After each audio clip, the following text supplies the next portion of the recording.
Di Malaya masa ini, pasukan keselamatan sedang berjaya menghalau pengganas komunis dan memaksa mereka itu lari semakin jauh ke tengah hutan, di mana sangat payah dapat makanan.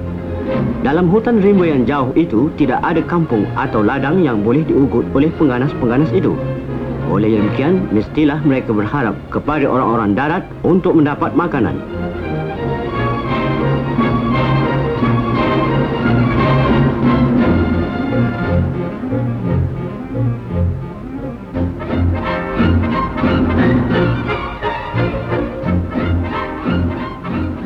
Pada masa yang lalu, orang darat terpaksa menolong pengganas komunis. Tetapi sekarang tidak lagi, kerana pasukan keselamatan ada membuat kubu-kubu untuk memperlindungkan mereka itu dan untuk menghalau lagi pengganas-pengganas itu daripada tempat-tempat mereka bersembunyi. Kubu-kubu itu ada yang dibuat di tanah lembah dalam kawasan yang berpaya. Yang lain-lain pula dibuat di kawasan yang berbukit. Tetapi semuanya adalah ditebuk di tengah-tengah hutan.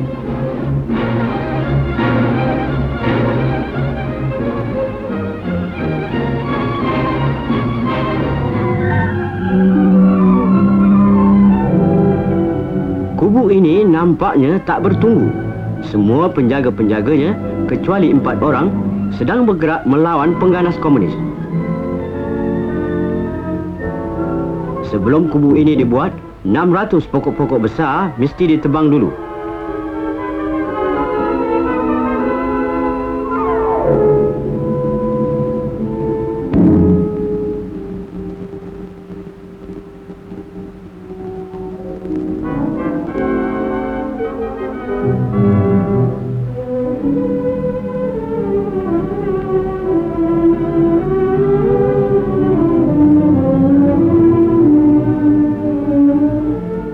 Kubu-kubu hutan seperti ini sudah banyaknya siap dan berjalan kerjanya.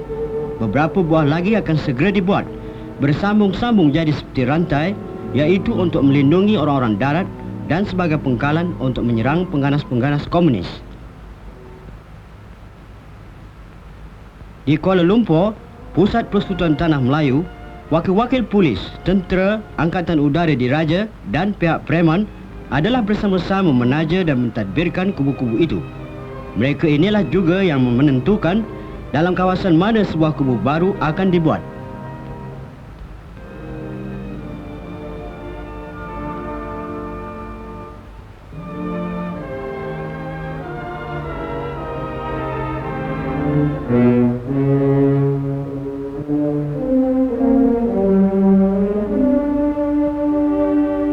Mulanya, tapak kubu itu dicari dulu.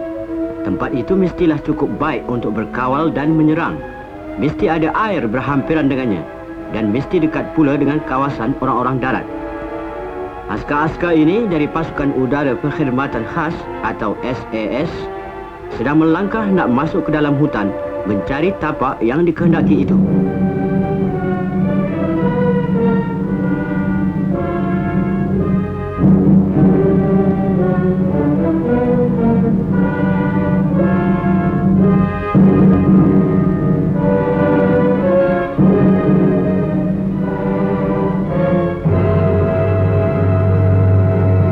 Berjalan dalam hutan memang susah dan lambat.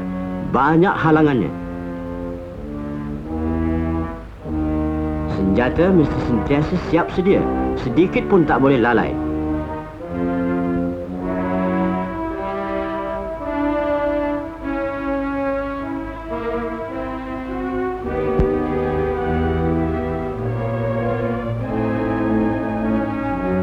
Setelah beberapa hari mencari dengan susah payah, maka berjumpalah dengan satu tempat yang bagus.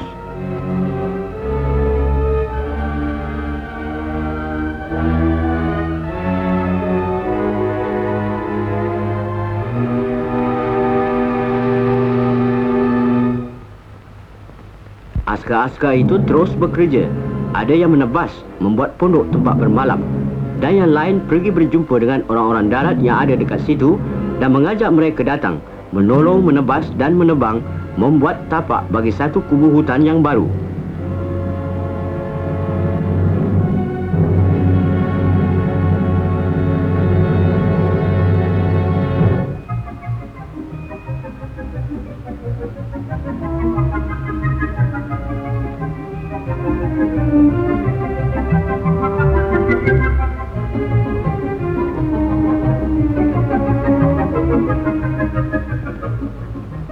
Pusat kubu-kubu hutan di Kuala Lumpur segera diberitahu dengan radio supaya lekas mengirimkan alat pekakas, ubat-ubatan dan makanan ke kawasan kubu baru itu.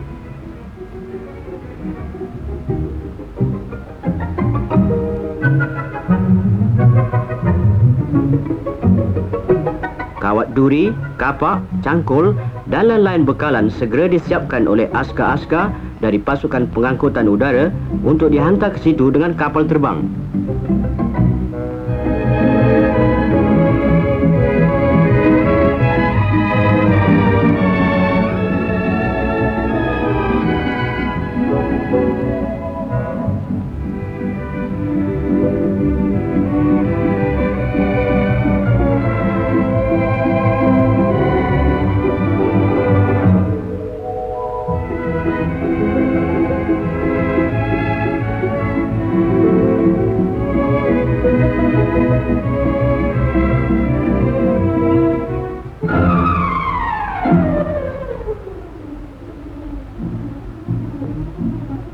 Waktu pagi-pagi benar kapal terbang itu bertolak dengan muatannya.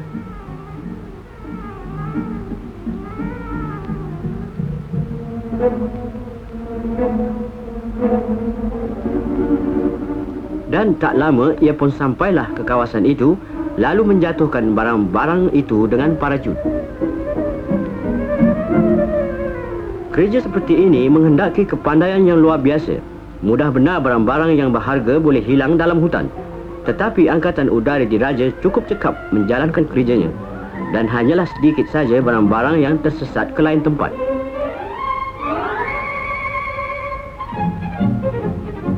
Orang-orang yang di tanah itu menanti hingga habis barang-barang itu dijatuhkan. Kemudian mereka bekerja memuat barang-barang itu dan menyelamatkan payung-payung parachutnya. Lepas itu, yang belum mula dibuat ialah tempat berubat. Orang-orang darat itu tegap dan kuat, tetapi banyak yang mengidap sakit kulit. Mereka sangat suka dapat bantuan ubat seperti ini.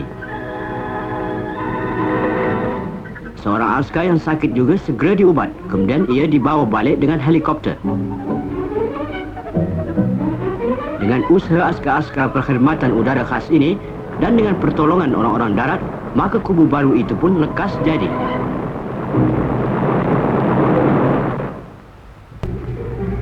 Yang akan mengawal kubu itu ialah orang-orang polis. Mereka segera akan dihantar ke situ.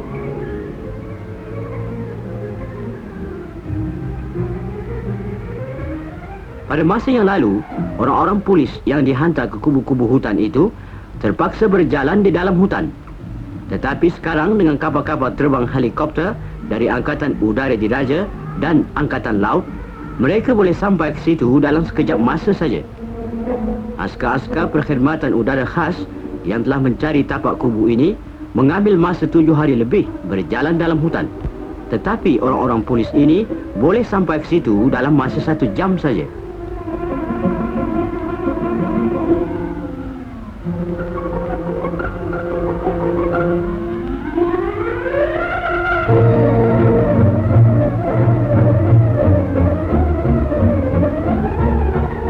Sampai saja ke situ, mereka pun terus bekerja, memasang kawat duri, menyudahkan kubu itu yang mesti cukup kuat, dan seberapa yang boleh, mesti cukup rehat untuk berkawal dan tinggal lama di situ.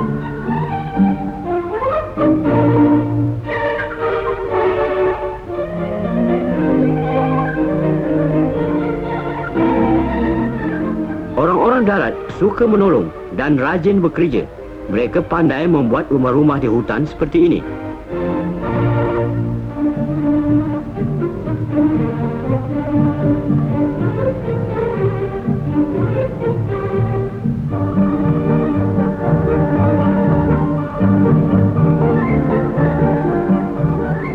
Daripada buluh yang ada banyak di situ, macam-macam yang boleh dibuat mereka. Lantai, dinding dan sebagainya.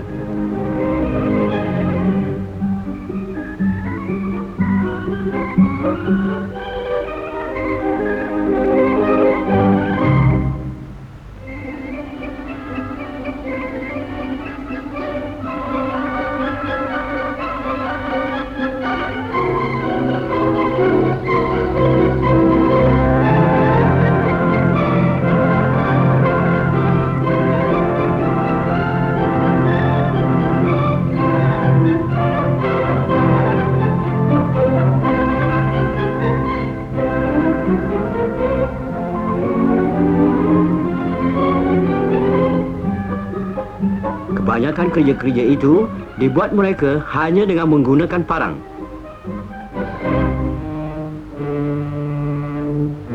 Sementara menantikan kubu itu siap, askar-askar SAS sentiasa mengawal hutan di sekelilingnya. Kerap kali mereka pergi menyerang mengikut jejak pengganas yang didapati mereka daripada orang-orang darat itu.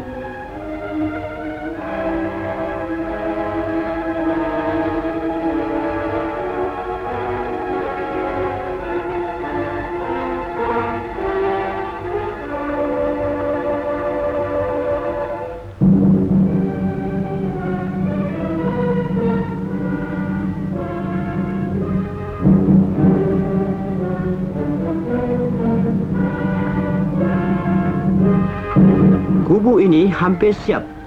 Guni-guni yang berisi pasir disusun jadi benteng yang kuat.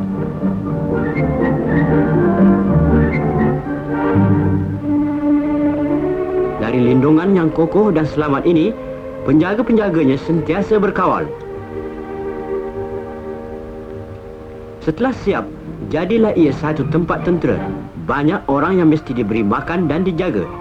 Dan pusat kubu hutan di Kuala Lumpur menyediakan supaya bekalan-bekalan tetap disampaikan dengan kapal-kapal terbang Angkatan Udara Diraja.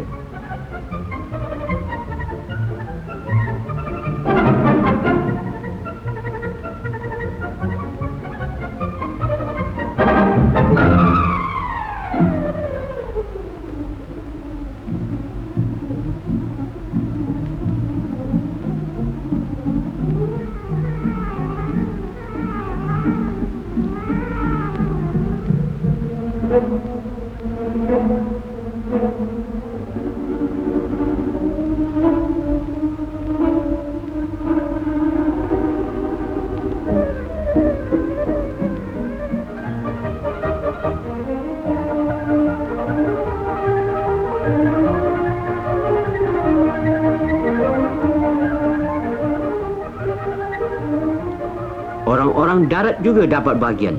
Mereka diberi beras, kacang, ikan kering dan tembakau.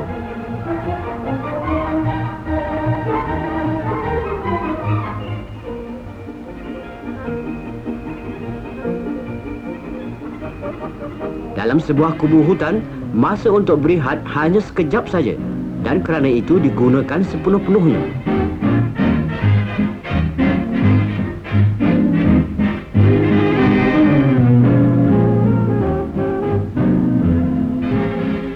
Kubu-kubu hutan memberi banyak faedah kepada orang-orang darat. Barang-barang yang mereka kehendaki senang boleh dapat. Sekolah-sekolah seperti ini diadakan untuk anak-anak mereka.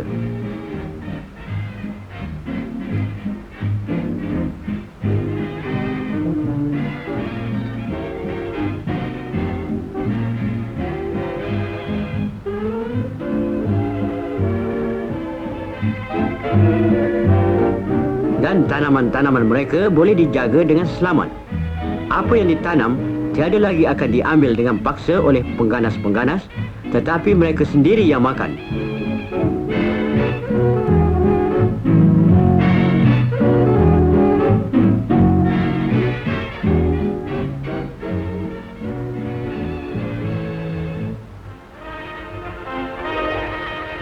Dan semua orang boleh dapat bantuan perubatan yang moden.